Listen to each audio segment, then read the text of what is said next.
You know that moment when you're driving home from your parents' memory care facility, and your adult child calls asking for help with their mortgage payment, and you realize you haven't had 5 minutes to yourself in weeks. Here's what nobody tells you about being caught. Between caring for aging parents with dementia and supporting adult children who still need you, there's actually a specific type of mental exhaustion that happens to people in this exact situation. And today I'm sharing the one practice that can help you find peace in the chaos without abandoning anyone you love. Subscribe because I create content specifically for people who understand what it means to be needed by multiple generations at once. If you're ready to discover how to care for everyone while still taking care of yourself, this is for you. Let me share something that might surprise you. The emotional exhaustion you're experiencing isn't a character flaw or a sign that you're not strong enough. Research from the Harvard Study of Adult Development shows that people in their 50s and 60s, who are simultaneously caring for parents with cognitive decline and supporting adult children, face a unique type of stress that's actually different from any other life challenge. Your nervous system is literally processing grief, financial anxiety, and protective instincts all at the same time, every single day. Here's what I've learned from working with people in this stage of life. You're dealing with 3 things simultaneously that would each be overwhelming on their own. First, you're watching a parent you've always known slowly disappear behind a disease that steals their personality piece by piece. That's a profound, ongoing loss that requires constant emotional recalibration. Second, your adult children are facing economic pressures that your generation didn't experience at their age, so they need support in ways you never expected at this point in your life. And third, you're probably in your peak earning years, but also starting to think about your own retirement and health, which means every financial decision feels loaded with consequence. What makes this particularly challenging is that society has no roadmap for this situation. Your parents' generation often didn't live long enough with dementia for this to be common, and your grandparents' generation had kids who could afford houses by 25. You're pioneering a new kind of family structure, and you're doing it without any cultural wisdom to guide you. The guilt you feel when you can't do everything perfectly isn't a personal failing. It's a normal response to an abnormal situation. There's something important you need to understand.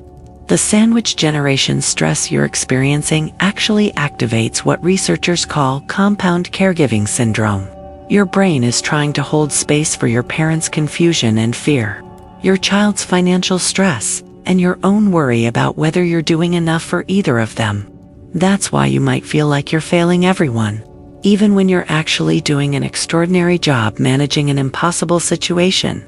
You've lived long enough to recognize that some seasons of life are simply harder than others. But this particular season has a quality of relentlessness that can break even the strongest people. The fact that you're still showing up, still caring, still trying to do right by everyone you love, that's not the behavior of someone who's failing. That's the behavior of someone carrying a load that would crush most people. Here's the deeper truth about why this hits so hard at this particular stage of your life. Your decades of experience have actually made you more vulnerable to caregiver burnout, not less. I know that sounds counterintuitive, but let me explain what's really happening in your mind and body right now. When you were younger, you had what psychologists call naive optimism about your ability to fix things. If someone you loved was struggling, you believed that, with enough effort, research, or resources, you could make it better. But now you've lived long enough to understand that some things can't be fixed. Dementia can't be cured with love or determination. Economic pressures can't always be solved with good advice. This wisdom, which serves you well in most areas of life, actually makes caregiving more emotionally complex, because you know, deep down, that no amount of effort will restore your parent to who they were. Studies on midlife development reveal something fascinating about people in their 50s and 60s. Your empathy actually increases with age. The neural pathways responsible for emotional resonance become more developed, which means you literally feel other people's pain more intensely than you did in your 30s. When your parent gets confused and frightened, when your adult child struggles with anxiety about their future, you don't just sympathize, You absorb those emotions into your own nervous system. What would have been manageable stress 20 years ago now feels overwhelming because your brain has become more sensitive to suffering. There's also something happening that researchers call generational squeeze, anticipatory grief. You're not just dealing with your parents' current decline, you're also processing the reality that this will likely be you someday. Every doctor's appointment, every moment of confusion, every conversation about care options forces you to confront your own mortality in a way that's uniquely intense for people at this life stage. Meanwhile, watching your adult children struggle economically triggers what psychologists term legacy anxiety. You're wondering if you've prepared them well enough for a world that's become more challenging than the one you navigated at their age. This isn't a flaw in your psychology. It's actually your mind adapting to the complex emotional landscape of being the generation that everyone turns to for support. The research from the Mayo Clinic's Healthy Living program indicates that people in this situation often experience what they call hypervigilant compassion. You're constantly scanning for signs that someone you love needs help, constantly calculating how you can meet everyone's needs, constantly worried that you're not doing enough. The exhaustion you feel isn't just from the practical demands of caregiving and financial support. It's from holding space for everyone's emotions while having nowhere safe to put your own. That's why traditional stress management advice often doesn't work for people in your situation. You're not just stressed. You're carrying the emotional weight of multiple generations, and your nervous system is running a constant background program of love, worry, and vigilance that never gets to rest. The solution that actually works for people in your situation isn't about doing less or caring less. It's about learning what I call conscious compartmentalization. This is a practice specifically designed for people who can't and won't abandon their responsibilities, but who need to find a way to care for everyone without losing themselves in the process. Conscious compartmentalization works because it honors both your deep love for your family and your need for psychological survival. Instead of trying to hold all emotions and worries simultaneously, you learn to create intentional boundaries around when and how you engage with different types of stress. This isn't emotional suppression, it's emotional organization. People in this stage of life actually have advantages that make this practice more effective than it would have been in your younger years. First, you have what psychologists call emotional granularity. You can distinguish between different types of worry, different qualities of sadness, different intensities of love. This sophisticated emotional vocabulary, developed over decades of experience, allows you to work with your feelings rather than being overwhelmed by them. Second, you understand the concept of seasons and cycles in ways that younger people simply can't. You know that intense periods don't last forever, that some days will be harder than others, and that sustainability matters more than perfection. Let me share a story about Margaret, a 58-year-old woman who came to me after 18 months of caring for her husband's mother with Alzheimer's, while helping her 28-year-old daughter through a divorce, and supporting her 31-year-old son who'd lost his job during the pandemic. Margaret was having panic attacks in the grocery store, and couldn't sleep more than 3 hours at a time. She felt like she was failing everyone she loved, including herself. Within 6 weeks of practicing conscious compartmentalization, Margaret reported sleeping through the night for the first time in months. She wasn't caring less for anyone, she was caring more skillfully.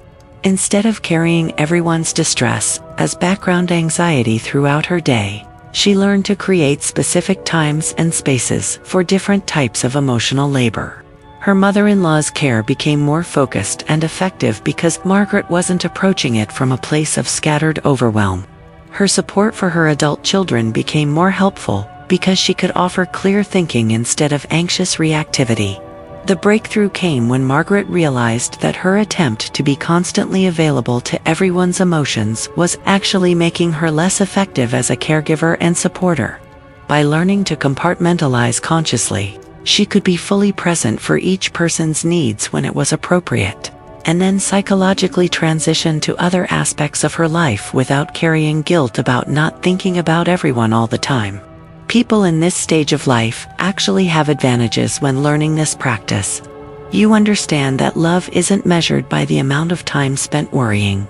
You've learned that sometimes the most loving thing you can do is take care of yourself so you can show up consistently for others. You have the life experience to recognize that sustainable caring requires boundaries, even with people you love deeply. This isn't selfishness. It's wisdom applied to an impossible situation. Here's how to implement conscious compartmentalization in a way that works with your existing responsibilities and routines. These 5 steps are designed for people who don't have the luxury of dramatically changing their lives, but who need practical ways to create psychological breathing room within the structure they already have. Step 1 is creating what I call transition rituals. These are simple 2-minute practices that help your nervous system shift between different types of caregiving. When you leave your parents' facility or finish a difficult phone call with an adult child, you need a way to consciously transition out of that emotional state before moving to the next responsibility. This might be sitting in your car for 60 seconds, taking 3 deep breaths while mentally acknowledging what just happened, then consciously choosing to shift your attention to what's next. It's not about forgetting or not caring. It's about helping your brain process and file the experience so it doesn't bleed into every other interaction. Step 2 involves scheduling what I call worry windows. Instead of carrying low-level anxiety about everyone all day long, you designate specific 15-minute periods where you allow yourself to fully feel and process your concerns. You might do this every morning with your coffee, or every evening before bed. During these windows, you give yourself permission to worry, to feel sad, to acknowledge how hard this all is. Outside these windows, when worry thoughts arise, you gently remind yourself that you have a time and place for those feelings, and redirect your attention to whatever is actually in front of you. Step 3 is establishing emotional zones in your living space. This is especially important if you're managing care coordination from home, or if adult children are living with you temporarily. You need one space, even if it's just a chair in your bedroom, that's designated as your sanctuary.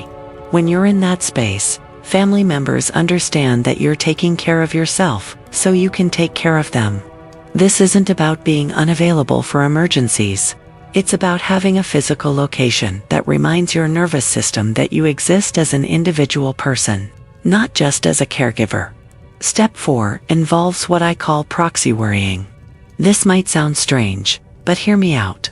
You identify one specific object, perhaps a small stone or piece of jewelry, that becomes the symbolic holder of your worries about situations you can't control. When you find yourself ruminating about your parents' confusion or your child's financial struggles, you consciously transfer that worry to the object. You're not dismissing legitimate concerns. You're acknowledging that some worries are productive, and some are just mental spinning that exhausts you without helping anyone. Step 5 is creating connection check-ins that are boundaried but consistent. Instead of being constantly available for every emotional need, you establish regular, predictable times when family members can bring their concerns to you. This might be Sunday evening calls with adult children or specific times during visits with your parent when you focus entirely on their emotional needs. The rest of the time, you're still available for practical matters and emergencies, but you're not constantly absorbing everyone's emotional state. Now, let me address 3 concerns I often hear from people in your situation. What if my spouse thinks this is silly or selfish? The answer is to explain that you're learning to be a more effective caregiver, not a less caring one. Show them the research about caregiver burnout and explain that these practices help you show up more consistently for everyone. What if there's an emergency during my worry window or sanctuary time? True emergencies always take priority, but most of what feels urgent in caregiving situations isn't actually time-sensitive. You can trust your judgment about what requires immediate attention. What if my adult children think I'm being cold or unavailable? Explain that you're learning to help them more effectively by being more present during your designated connection times, rather than being scattered and anxious all the time. For those caring for parents with dementia specifically, these practices become even more important because you need to emotionally reset between visits or interactions. Dementia care requires tremendous emotional flexibility. And you can't maintain that flexibility if you're carrying the emotional residue from every difficult moment.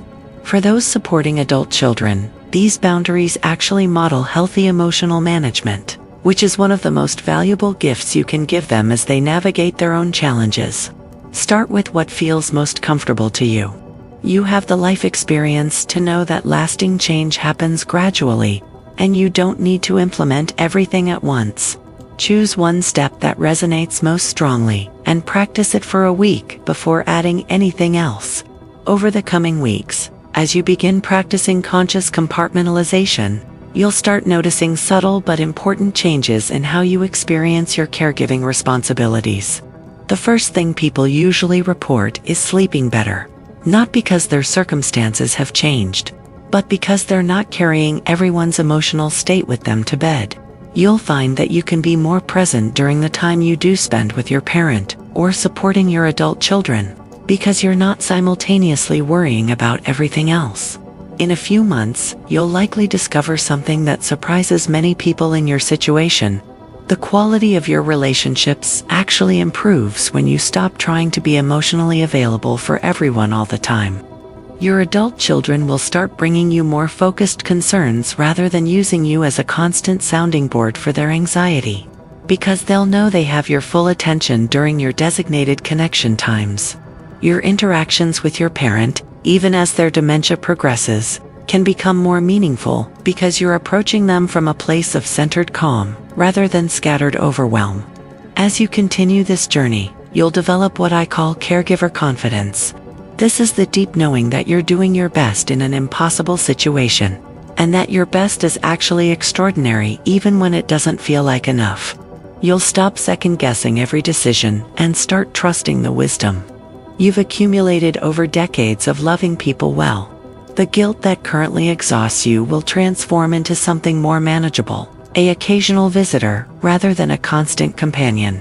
Here's what I want you to understand about the months ahead. This practice doesn't make the practical challenges disappear. Your parents' condition will likely continue to decline. Your adult children may continue facing economic pressures, and you'll still be the person everyone turns to for support. But your experience of carrying these responsibilities will fundamentally change. Instead of feeling like you're drowning while trying to save everyone else, you'll feel more like a skilled lifeguard who knows how to help people without going under yourself. The transformation I see in people who master conscious compartmentalization is profound. They move from feeling like victims of their circumstances to feeling like skilled navigators of complex family dynamics. They stop apologizing for not being superhuman and start taking pride in their ability to love multiple people simultaneously without losing themselves in the process. Most importantly, they begin to see this challenging season not as evidence of their failure, but as proof of their extraordinary capacity for love and resilience. If you're still here, you're ready to discover that caring for aging parents and supporting adult children doesn't have to cost you your sanity or your sense of self. The path forward isn't about caring less, it's about caring more skillfully, more sustainably, and with more respect for your own humanity in the process. The truth is, you're already doing something incredibly difficult with more grace than you realize. Managing the needs of multiple generations while maintaining your own emotional equilibrium isn't a skill they teach in parenting books or caregiver manuals, because this level of complex family dynamics is relatively new in human history. You're pioneering a way of loving that honors everyone's needs, including your own. Your first step is simple but powerful. Tonight, before you go to bed, practice one transition ritual. Take 60 seconds to consciously acknowledge everything you handled today, everything you worried about, everyone you cared for. Then take 3 slow breaths and consciously choose to let your body rest. You don't have to solve everyone's problems in your sleep. You just have to show up tomorrow with whatever energy you have, and that will be enough. Next week, I'm sharing something specifically for people who are watching a parent's personality disappear behind dementia while trying to maintain hope and connection.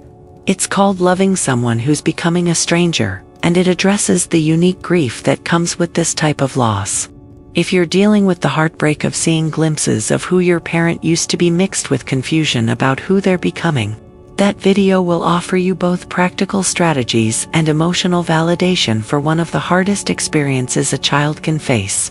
Remember, the fact that you're here learning how to do this better proves that you're exactly the kind of person who deserves support, rest, and peace in the midst of your caregiving responsibilities. You've spent decades taking care of other people. It's time to learn how to take care of them and yourself.